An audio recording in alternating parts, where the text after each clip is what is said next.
सर्दियों का सीजन शरीर को चुस्त रखने का सीजन है। सर्दियों का सीजन बीमारियों से बचने का सीजन है और ये सीजन स्मॉग यानी पोल्यूटेड फॉग से बचने का भी सीजन है। अब देखते हैं कौन से न्यूट्रिएंट्स हमें इसमें मदद करते हैं। सबसे पहले आता है जिंक। जिंक एक मिनरल है जो हर रोज हमने 8 से 10 मिलीग्राम की मात्रा में लेना जरूरी है, जिसे हम आरडीए बोलते हैं, recommended dietary allowance. Zinc immunity को बहुत ज्यादा एक्टिव रखता है, मॉड्यूलेट करता है, स्ट्रॉन्ग बनाता है। कौन से पदार्थ है जिससे हमें जिंक मिलेगा? Nuts, seeds, fish, eggs. इसका हर रोज इस्तेमाल करना जरूरी है। आप खाने में चिकन ड्रमस्टिक का इस्तेमाल कर सकते हैं। तिल, काले तिल, सफेद तिल, पंपकिन सीड्स, एक एक चम्मच भी रोज लिया तो भी हमें जिंक की मात्रा अच्छे से मिलती है। अगर किसी को थ्रोट इन्फेक्शन है, कफ कोल्ड है, तो आयोनिक जिंक का सप्लीमेंटेशन बहुत अच्छे से काम करता है और विद इन 24 आवर सिम्टम्स में रिलीफ देता है। अपनी सेहत को अच्छा रखने के लिए दूसरा महत्वपूर्ण न्यूट्रिएंट है विटामिन डी। सर्दियों में धूप कम हो जाती है, इस वजह से विटामिन डी की डेफिशिएंसी बहुत ज्यादा बढ़ जाती है। रिकमेंडेड डाइटरी अलाउंस है 600 to 800 international units per day. हर रोज हमें इतनी मात्रा में विटामिन डी लेना जरूरी है। विटामिन डी इम्यूनिटी को मॉड्यूलेट करता है और स्ट्रेंथन भी करता है। तो ऐसे कौन से अन्न पदार्थ हैं जिससे खाने से आपको विटामिन डी मिलेगा? सबसे पहले है, जब कभी आप धूप में खड़े रह सकते हैं या धूप का एक्सपोजर ले सकते हैं, डेफिनेटली लेना जरूरी है। दूसरी बात है, खाने में आप मशरूम्स बढ़ा सकते हैं, फिश ले सकते हैं, एग्स ले सकते हैं, नट्स एंड सीड्स ले सकते हैं। और अगर विटामिन डी बहुत कम है शरीर में तो आपको विटामिन डी का सप्लीमेंटेशन लेना बहुत जरूरी है। इसका एक डोज आप हफ्ते में एक बार ले सकते हैं। जैसे मैंने शुरुआत में कहा, इस सीजन में शरीर को फ्यूलिंग की जरूरत है। सो दूसरा महत्वपूर्ण न्यूट्रिएंट बनता है ऑयलिंग या घी का इस्तेमाल।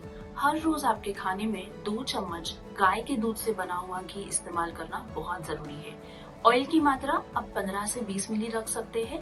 इसके साथ साथ ऑयल सीड्स का इस्तेमाल करना भी बहुत जरूरी है। Sunflower seeds, flax seeds, pumpkin seeds 1 या 2 चम्मच भी आप हर रोज लेते हो तो स्किन मॉइस्ट रहेगी, ड्राइनेस कम रहेगा, इम्यूनिटी भी स्ट्रांग रहेगी और एनर्जी इंटेक भी अच्छा रहेगा। ऑयल सीड से आपको ओमेगा 3 फैटी एसिड्स भी मिलेंगे जो इम्यूनिटी को स्ट्रांग रखने में बहुत ज्यादा जरूरी है। ओमेगा 3 फैटी एसिड्स आपके सेल्स को हेल्दी रखते हैं, सेल मेम्ब्रेन को हेल्दी रखते हैं और इन्फेक्शन को जल्दी से फाइट करने में हेल्प करते हैं। आजकल इम्यूनो न्यूट्रिएंट्स के बारे में बहुत ज्यादा बातें की जाती है और सर्दियों में खास करके बहुत ही ज्यादा। इम्यूनो न्यूट्रिएंट्स क्या है? ऐसे न्यूट्रिएंट्स हैं जो इम्यूनिटी को स्ट्रॉन्ग करते हैं।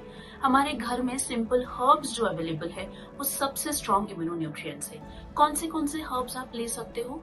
तुलसी, हल्दी, लौंग, इलायची, दालचीनी, इनसे बना हुआ काढ़ा आप रोज ले सकते हैं। ये सारे कॉन्डिमेंट्स और स्पाइसेस आप खाने में ज्यादा ले सकते हैं। सूप्स में आप इनको डाल सकते हैं, सैलेड के ड्रेसिंग्स में आप इनको इस्तेमाल कर सकते हैं। एक सिंपल रेसिपी मैं आपको बताना चाहती हूँ जो आपको सर्दियों में बहुत हेल्दी और तंदुरुस्त रखेगी। आपको क्या करना है? दालचीनी, लौंग, इनका 1-1 इंच लेना है, इलायची 1 से 2, तुलसी के पत्ते 5 से 6, अगर नीम के पत्ते मिलते हैं तो और भी अच्छा है। और इसको जिंजर, 1/2 इंच ऑफ जिंजर के साथ अच्छे से कूट लेना है।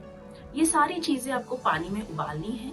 1 से 2 मिनट उबालना है पानी को, उसको फिर ढक के रखना है 1-2 मिनट के लिए और गरम गरम या वार्म टेम्परेचर पे इस काढ़े को, इस डिकॉक्शन को आपको लेना है। आप ये हर रोज सुबह लेंगे या तो फिर सोने से पहले भी लेंगे तो भी आपको कफ, कोल्ड, थ्रोट इन्फेक्शन बिल्कुल नहीं होगा। अब बात करते हैं स्मॉग की। Smoke plus fog. आजकल पोल्यूशन के वजह से हम polluted air he breathe in करते हैं और डेफिनेटली जब हम ये पोल्यूटेड एयर ब्रीद इन करते हैं उसके साथ साथ हम काफी सारे टॉक्सिन्स और पोल्यूटेंट्स भी अंदर लेते हैं जो लंग्स को अफेक्ट करते हैं, इन्फ्लेमेशन बढ़ाते हैं। इन्फ्लेमेशन बढ़ गया तो इम्यून रिस्पॉन्स भी बढ़ जाता है जिसकी वजह से इम्यूनिटी को ज्यादा काम करना पड़ता है लंग सेल्स को हेल्दी रखने के लिए।